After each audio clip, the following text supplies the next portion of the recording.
Hello, Stuart. I see you're very happy. Any particular reason for you to be this happy?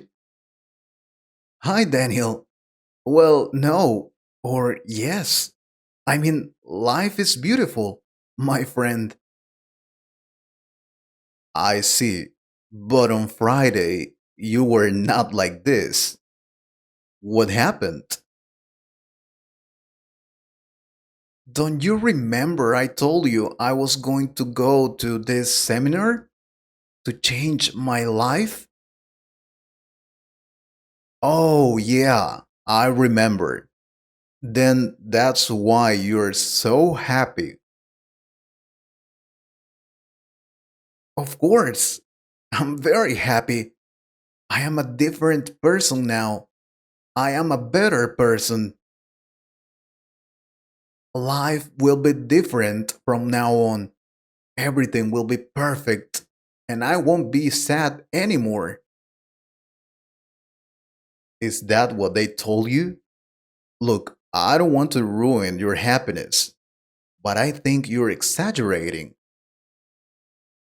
A seminar can't change your life forever. I know it can make you feel better, but you're wrong. I feel different. You say that because you have never been to this kind of seminars. Oh, I have. That's why I'm telling you this. This is just one of the myths of personal development. Myths of personal development? I'm curious now. Tell me more about it. Sure. Look, the human mind seeks to make meaning for every situation it encounters. This is a good thing for our survival mode, but in this era of information overload, one has to be circumspect about making fast conclusions. You know, myths do come about as a result of personal contemplation, but mostly it comes from information we take in.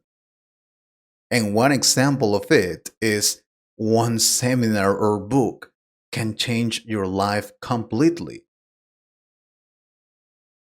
We have often heard the stories of how someone's life took a drastic turn around after they were exposed to some experience. These stories have led to a strong belief that one just needs that one moment and everything turns over for the good. This is just too simple to be helpful to most people. There's a principle in this, but not as straightforward as most speakers will like you to believe. Now, I can't say there are no honest, tremendous transformational stories out there, but it is important to note that the changes are not as it may seem. Experiences may serve as motivations. When the motivation is strong enough, the person's willpower comes into to action.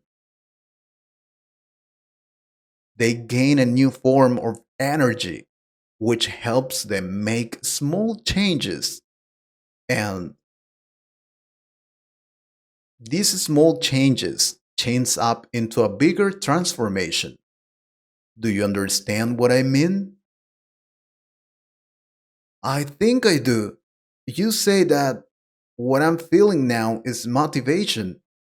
Just that. Exactly.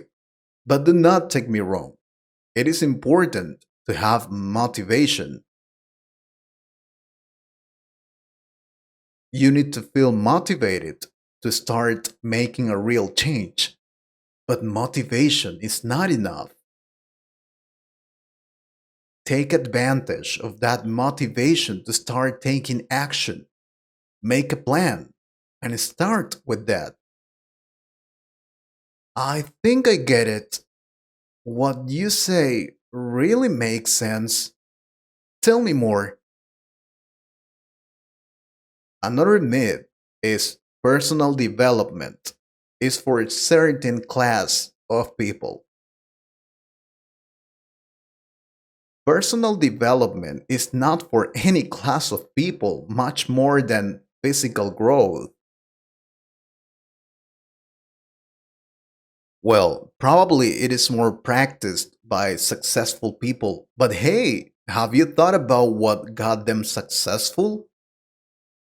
Personal development is a choice, and when you fail to make that choice, a default one is set for you. If you want to be better, achieve more, be more likable, and generally enjoy life more, you don't need to buy expensive books or to go to these expensive seminars to change your life. I mean, if you can do it, good for you. Maybe that can be a good experience, but they are not necessary. Or that myth that says that you must read 10 books a month to be successful, or that if you don't read books, then you can't be successful in life. Please. Many people don't like to read, and that's okay. Mostly because they have not been trained to read. That is not to say personal development is only through reading. It is a personal thing, and you can choose any way that is comfortable with you. We have audio and video content. Whatever you like, you can experiment to see what works for you. But listen, yet still, I will advise you try out improving your reading skills. Give it a try. Another myth is if you want it bad enough, you will definitely get it. Come on. It is a sweet fantasy to just believe that when you want anything bad enough, you will slip it to reality. This message has been sold everywhere. I am not against law of attraction, but it is often presented out of proportion. Desire to create action, and action can lead to achievement. Achievement of the desire, but this is not how it is often presented. What I mean is, you can want it all you want, but without needed action, you will likely not get it. Another myth, you must be joyful all the time to attract good things to your life.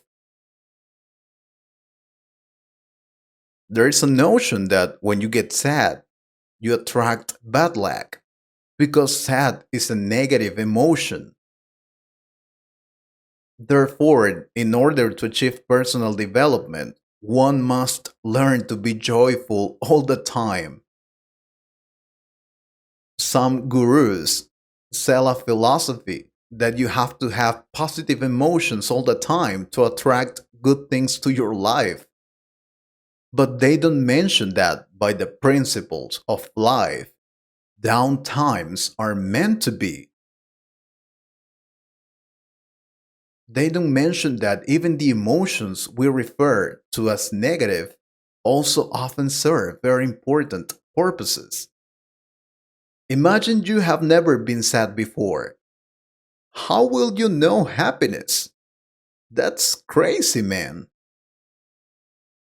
The important thing is to learn how to manage your emotional triggers, but not to pretend to be happy all the time. I would be worried to see you happy all the time. We are human beings, and we feel different emotions. So it is okay to be sad, depressed, worried, stressed, happy, motivated, and so on. You're right. I think I get it. How do you know all these things?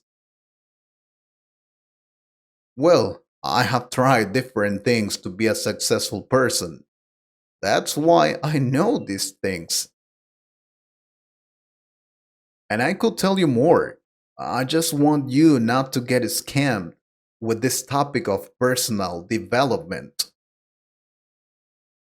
So I can tell you more, but only if you like the idea. Let me know in the comments, please. I hope you liked this conversation. If you could improve your English a little more, please subscribe to the channel and share this video with a friend. And if you want to support this channel, you can join us or click on the Super Thanks button. Thank you very much for your support. Take care.